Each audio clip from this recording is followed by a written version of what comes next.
Hello everybody and welcome. Today I'm going to show you how to make your own homemade suppositories using the OrganiKit, a 100% reusable kit for making your own suppositories at home. Let's dive in with an overview of the OrganiKit. The OrganiKit comes with 4 molding trays, 2 5ml droppers, 2 3ml droppers, and a silicone suppository case. Let's take a closer look at the 3ml dropper. The 3ml dropper has a very narrow opening and can easily get clogged by liquids mixed with powders or crushed herbs. However, the 3ml dropper is perfect for light liquids such as coconut oil.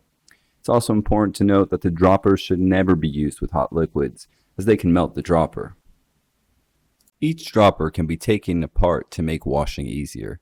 To put a dropper back together, simply line up the ridge of the tube to the cap and push the tube gently into the cap. Give it a gentle pull to make sure it's on tight. The 5ml dropper is bigger than the 3ml dropper and has a larger opening. This makes the 5ml ideal for dealing with thicker liquids such as heavy butters or liquids cooked with powders. The suppository case can comfortably fit 12 to 18 suppositories. Each molding tray can make 6 suppositories. Each individual suppository is approximately 2 milliliters in volume. Now let's make some suppositories. I'll be using a mixture of pre-cooked coconut butter mixed with various oils. Use the dropper to fill the suppository tray. It's important to experiment with different ingredients and quantities in order to get the ideal mixture. This is a trial and error process, as some suppositories might not freeze well and could simply fall apart. Once you have filled up your trays, put them in the freezer or fridge. Usually the suppositories made in the freezer come out better. Leave the trays in the freezer or fridge for a few hours. If you squeeze one of the suppositories and it doesn't crumble, it's usually a sign that they're ready. Dip the tray in some warm water for around 15 seconds to loosen up the suppositories. Next, dry your hands and the tray with a towel so the tray isn't slippery.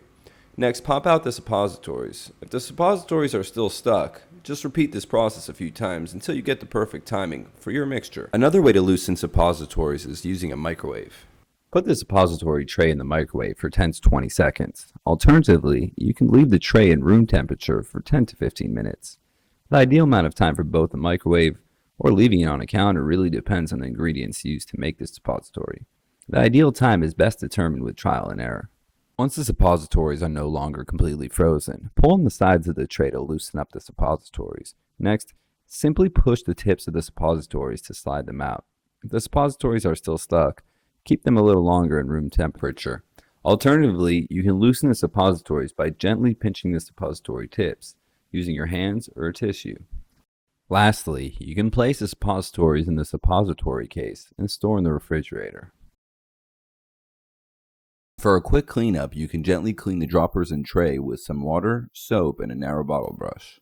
With that, we conclude this video. Thank you so much for watching. For more information and recipes, please visit OrganiKit.co.